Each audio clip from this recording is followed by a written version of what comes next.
Hello बच्चों, स्वागत है आपका इस वीडियो में। इस वीडियो में हम लोग एसी का second topic that is AC circuit में हम लोग आगे पढ़ेंगे, क्वेश्चन करेंगे। आगे क्वेश्चन नंबर 26 से कंटिन्यू करेंगे, ठीक है। तो चलिए बिना समय बिताए हुए स्टार्ट कर लेते हैं। तो ये रहा स्क्रीन पर क्वेश्चन नंबर 26।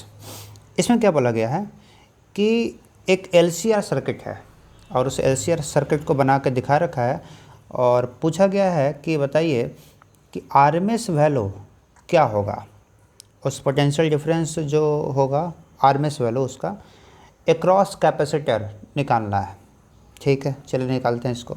तो देखिए हमसे पूछा गया है VC के बारे में, मतलब वोल्टेज एक्रॉस कैपेसिटर क्या होगा, और इसका RMS वैल्यू पूछा गया है ना। तो कैसे निकालेंगे? VC RMS निकालना है तो ये हम IRMS निकाल लीजिए पहले आप।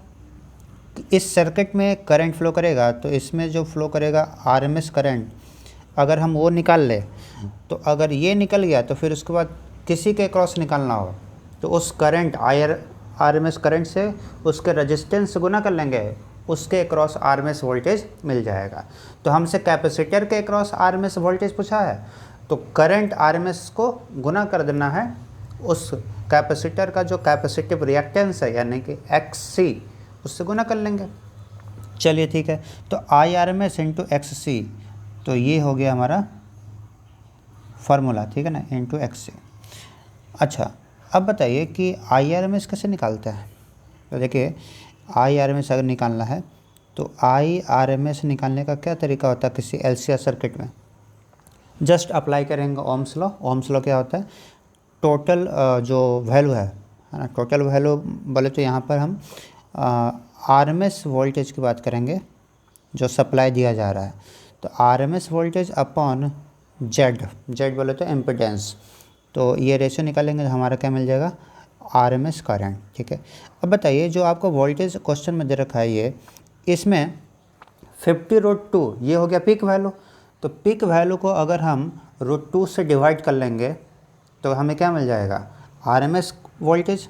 तो यानी कि 50√2 को डिवाइड करेंगे तो मिल जाएगा RMS वोल्टेज हो जाएगा 50 और डिवाइड बाय Z क्या होता है, तो Z होता है LCR सर्किट में R² प्लस, है ना, XL माइनस XC का होल स्क्वायर, राइट, यही होता है। तो चलिए पहले हम Z निकालते हैं। तो Z निकालने के लिए आपको क्या सारा इन्फॉर्मेशन मालूम है, चलिए निकालते हैं। देखिए XC आपको निकालना पड़ेगा। XC क्या होगा, XC होता है 1/ωc। तो 1/ω कितना है, देखिए आपको जो इक्वेशन दे रखा है इसमें टाइम के बगल में जो लिखा हुआ है 100, यही तो है ओमेगा।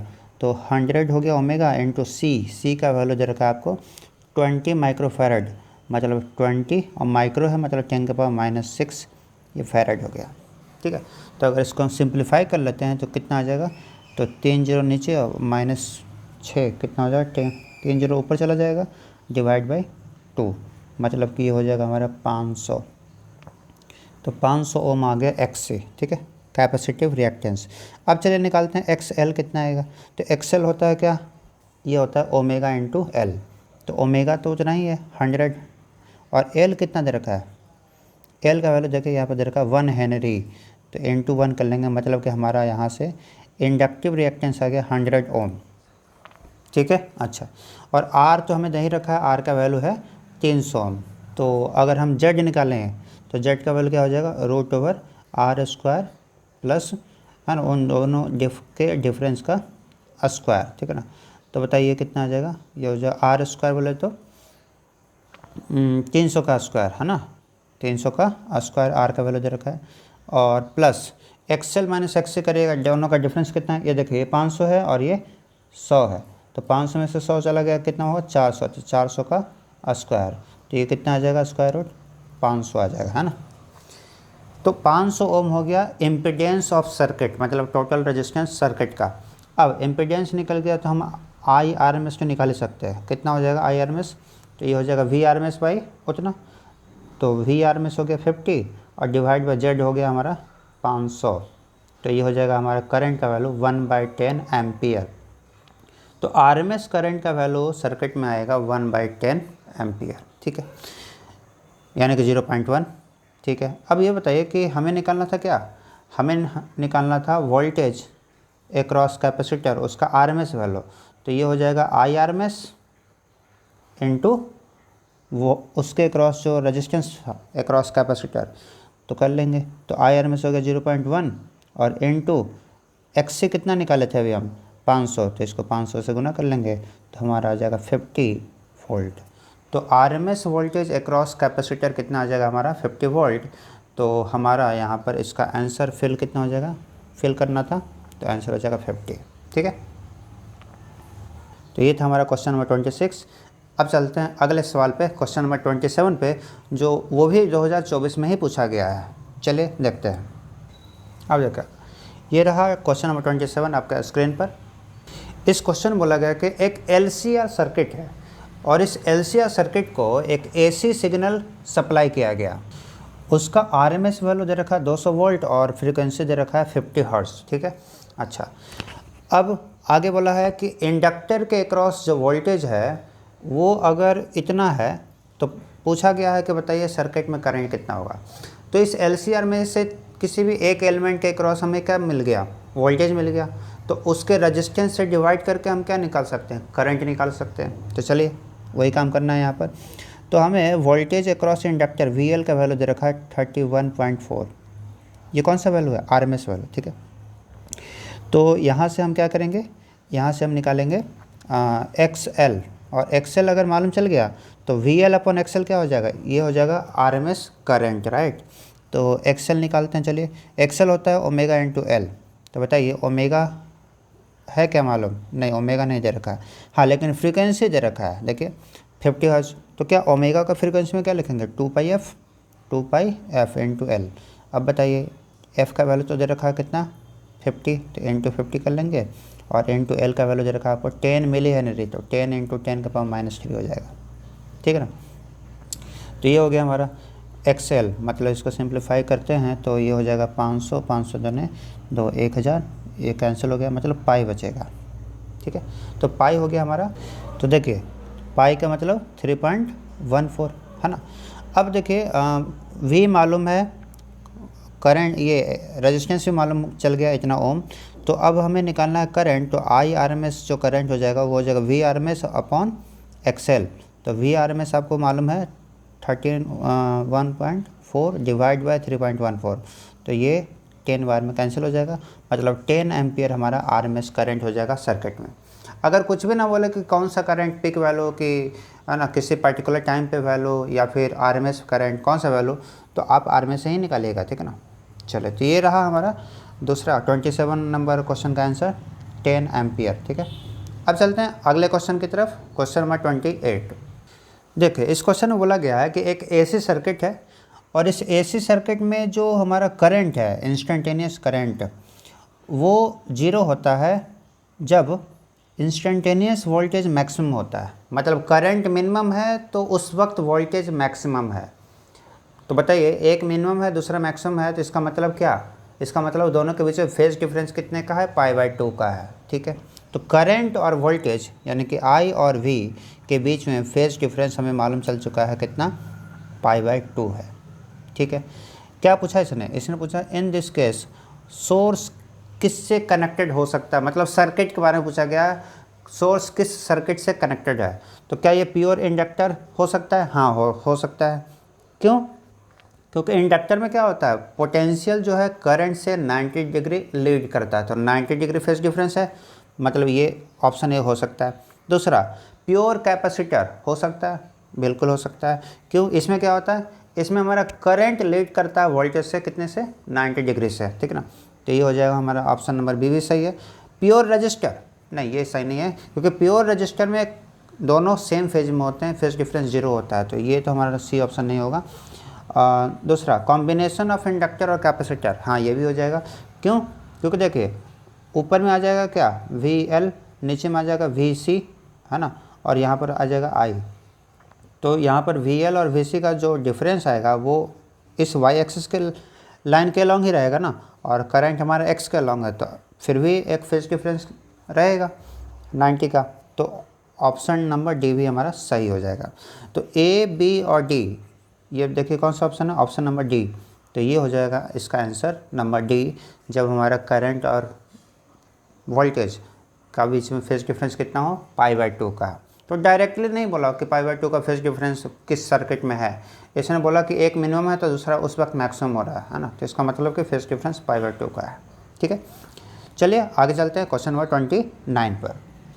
देखिए इस क्वेश्चन में मैच टू फॉलोइंग दे दिया, मतलब प्रीवियस क्वेश्चन जो मैंने अभी एक्सप्लेन किया उसी पे डायरेक्ट क्वेश्चन है 2024 का। देखिए क्या बोला गया कि यहाँ पर सर्किट का नेम दे रखा है और उसके सेकंड कॉलम में क्या है, उसका फेजर डायग्राम बना रखा है, कौन किससे कितना एंगल लीड कर रहा है, कितना एंगल लैग कर रहा है। तो बताइए, अभी मैंने बताया था कि कैपेसिटिव सर्किट में क्या होता है, कैपेसिटिव सर्किट में करंट लीड करेगा वोल्टेज से।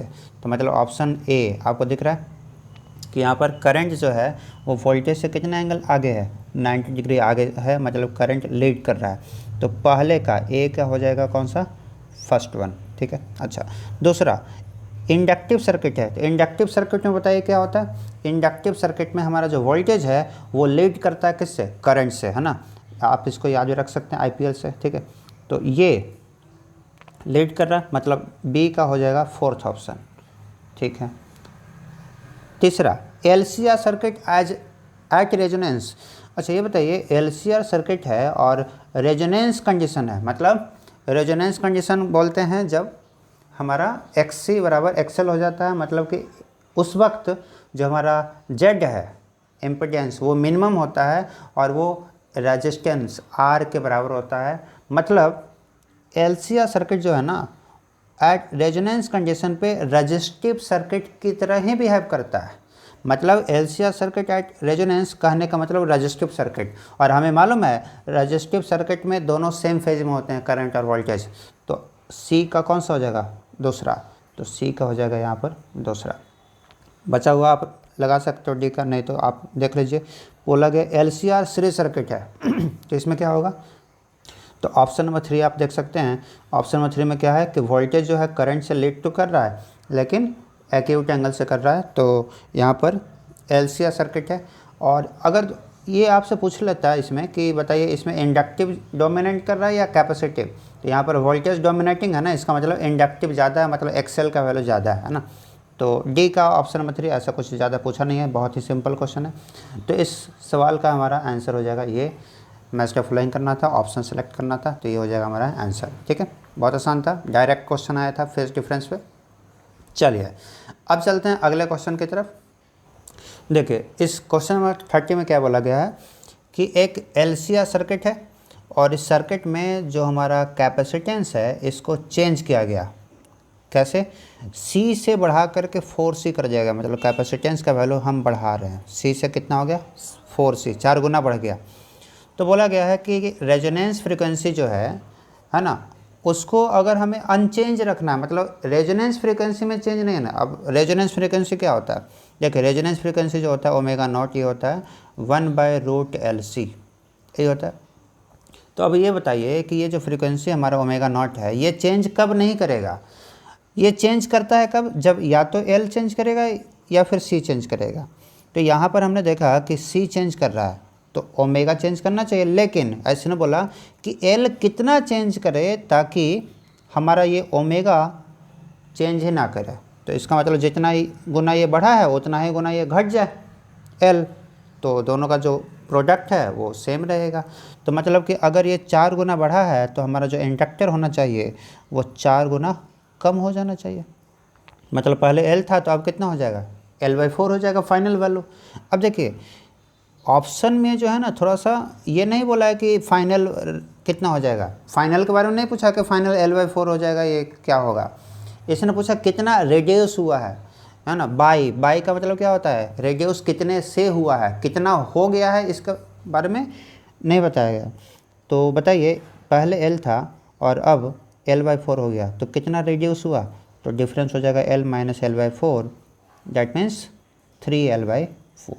तो हमारा 3L/4 का क्या आया, रिडक्शन आया उसके इंडक्टेंस में। तो इस तरीके से अगर हम बात करें तो ऑप्शन नंबर सी हमारा आंसर हो जाएगा। ठीक है ना, 3L/4 से रिड्यूस करेंगे तो L से घट करके L/4 हो जाएगा। ठीक, तो काफ़ी आसान क्वेश्चन था, जस्ट फार्मूला बेस्ड। चलते हैं अगले क्वेश्चन की तरफ, क्वेश्चन नंबर 31। देखिए इस क्वेश्चन नंबर 31 में बोला है कि एक ऐसी वोल्टेज है जिसका एक्सप्रेशन आपको दे रखा है ना, सीरीज एलसीआर सर्किट से जोड़ा गया है और जिसमें करंट इतना फ्लो कर रहा है। ठीक है, करंट दे रखा है, वोल्टेज भी दे रखा है, दोनों का एक्सप्रेशन दे रखा है और पूछा गया है कि बताइए उस सर्किट में एवरेज पावर कितना डिसिपेट हो रहा है ना। तो बताइए एसी सर्किट में हम पावर कैसे निकालते हैं, एवरेज पावर। तो एवरेज पावर का फार्मूला होता है हमारे पास VRMS into IRMS into power factor, मतलब cos फाई। यहाँ पर फाई क्या होता है, फाई होता है फेज डिफरेंस, है ना। तो देखिए एवरेज वोल्टेज कितना होगा, तो यहाँ पर देखिए साइन के आगे क्या लिखा हुआ है 20, तो 20 क्या है इसका पीक वैल्यू, पीक वैल्यू को डिवाइड करें √2 से, ये हो जाएगा हमारा RMS वैल्यू इनटू करंट का पीक वैल्यू कितना है, तो देखिए करंट में ये हो गया 10, तो 10 हो गया पीक वैल्यू डिवाइड बाई √2, मतलब ये हो गया हमारा RMS value into cos phi वाले तो फेज डिफरेंस। बताइए कर वोल्टेज का फेज कितना है 200 पाई टी है और करंट का फेज कितना है 200 पाई टी में एक्स्ट्रा हो रहा है π/3, मतलब फेज डिफरेंस आ जाएगा π/3 का। π/3 बोले तो 60 डिग्री है ना, और cos 60 कितना होता है 1/2। तो यहाँ से जब इसको आप सॉल्व करेगा तो ये हो जाएगा 200/2 गुने 1/2 है ना, तो ये हो जाएगा कितना 50, तो 50 वाट हमारा पावर आ जाएगा। तो काफ़ी आसान था, ठीक है। तो 50 वाट आंसर डी। चलिए मिलते हैं अगले क्वेश्चन में। देखिए ये रहा क्वेश्चन नंबर 32। इस क्वेश्चन में क्या बोला है, ध्यान से पढ़िए। इन सीरीज एलआर सर्किट, तो यहाँ पर दे रखा है एल और आर, ये सीरीज एलआर सर्किट है। उसमें हमने एक सोर्स को कनेक्ट किया, सोर्स आपको दे रखा है और इस सोर्स का पावर फैक्टर है 1/√2। ठीक है, अच्छा ये बताइए कि पावर फैक्टर होता क्या था। पावर फैक्टर होता था cos फाई को बोलते थे, राइट, और इसका वैल्यू आता था R/Z। Z बोला तो इम्पिडेंस, और Z होता क्या था एलआर सर्किट में, ये होता था √R² प्लस XL²। XL क्या होता है ω/L, तो ω²L²। ठीक है, तो ये है पावर फैक्टर और इसका वैल्यू दे रखा 1/√2। चलो ठीक है आगे चलते हैं। इसने बोला कि if the source of EMF is changed to this one. देखिए यहाँ पर सोर्स ये पहले दे रखा था 25 sin 1000t, अब जो सोर्स है उसने चेंज कर दिया है ना, इसका पीक वैल्यू भी चेंज कर दिया और साथ में इसका जो फेज है वो भी दुगना हो गया। पहले 1000 गुना टी था, अब 2000 गुना टी हो गया। ठीक है, फेज दुगना हो गया। ठीक है, तो बोल रहा है कि अब बताइए कि न्यू पावर फैक्टर क्या होगा। तो पहले पावर फैक्टर इतना था, फेज को दुगना कर दिया गया, तो बताइए अब पावर फैक्टर कितना होगा। ठीक है, चलिए देखें कैसे बनेगा इसको। तो यहाँ पर पूछा गया है कि है ना ओमेगा को चेंज कर रहे हो, ओमेगा को दुगना कर रहे हो, तो ओमेगा को दुगना करने से हमें क्या फ़र्क पड़ेगा। तो एक काम करते हैं, पहले पावर फैक्टर में हमारा जो R है, यहाँ पर R और L इस बीच में कोई रिलेशन आएगा तो पहले वो निकाल लेते हैं, बताइए क्या आएगा। तो अगर हम इसको इक्वल कर लेते हैं और दोनों तरफ स्क्वायरिंग करके क्रॉस मल्टीप्लाई करें तो यहाँ पर मिल जाएगा 2R² बराबर स्क्वायर रूट हट जाएगा तो R² प्लस ω²L², राइट। तो यहाँ पर से R² माइनस कर लेंगे तो ये बचेगा R² बराबर ω²L²। ठीक है, तो यहाँ पर से स्क्वायर रूट लेंगे तो R बराबर हमारा आ जाएगा ω/L। मतलब जब पावर फैक्टर हमारा √2 था 1/√2, तो उस वक्त R का वैल्यू कितना था ω/L।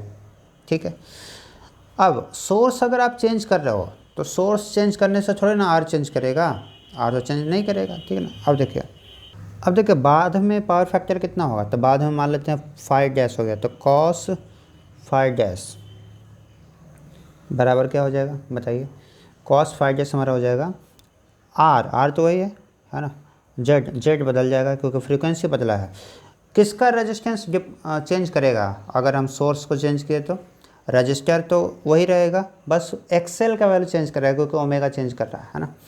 तो ये होगा Z का वैल्यू अब लिखेंगे हम R² प्लस ω²L²। अब देखिए यहाँ पर पहले वाले का ओमेगा कितना था 1000 × t, अब कितना है 2000, मतलब पहले ओमेगा था तो अब 2 ओमेगा हो गया, दुगना हो गया। तो हम यहाँ पर 2 ओमेगा लिखेंगे, तो 2 ओमेगा का स्क्वायर कितना 4 ω² और L²। ठीक है, तो इसका वैल्यू हमें निकालना है।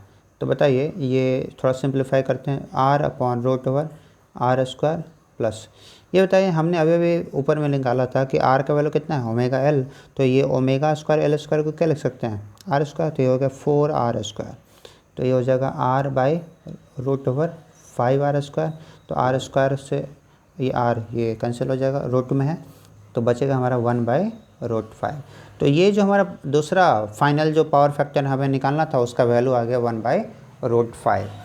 ठीक है, तो पहले का पावर फैक्टर था हमारा 1/√2 और अब हमारा फ्रीक्वेंसी को दोगुना करने से हमारा जो ये हो गया, कितना हो गया 1/√5, यानी कि आंसर सी नंबर।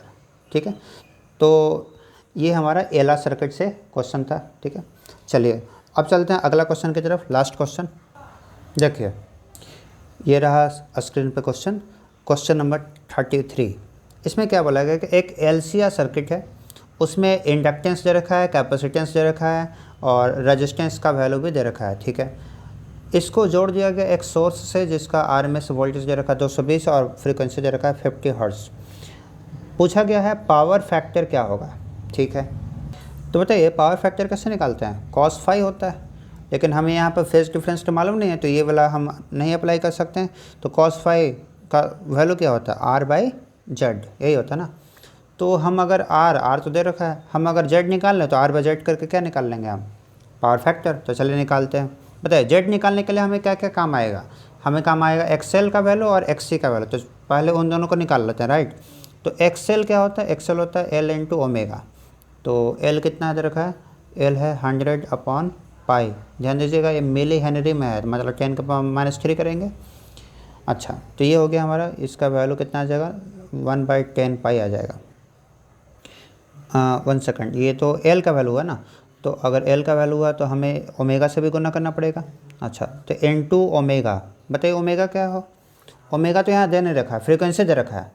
तो फ्रीक्वेंसी दे रखा है तो ओमेगा को लिख सकते हैं 2πf और f का वैल्यू कितना है 50।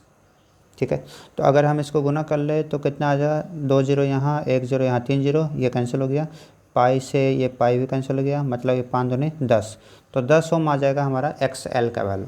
ठीक है, अब चलते हैं XC निकालते हैं। XC क्या होगा, तो XC का फॉर्मूला होता है 1/ωc, मतलब 1/2πf इंटू C। बताइए वैल्यू बताइए, 2π, f का वैल्यू कितना दे रखा है 50, तो गुने 50 हो जाएगा। C का वैल्यू कितना है, C का वैल्यू है 10⁻³ तो पाई चला जाएगा ऊपर। तो ये अगर इसको सॉल्व करते हैं तो पाई से पाई देखिए कैंसिल हो गया, और 50 गुने 2 100, तो 100 चला गया, तो यहाँ पर 10⁻1 बचेगा, मतलब ये भी 10 आ जाएगा। अच्छा, तो गजब हो गया, XL और XC का वैल्यू दोनों क्या आ गया, इक्वल 10 ओम। और ये कब इक्वल आता है एलसीआर सर्किट में, जब रेजोनेंस होता है।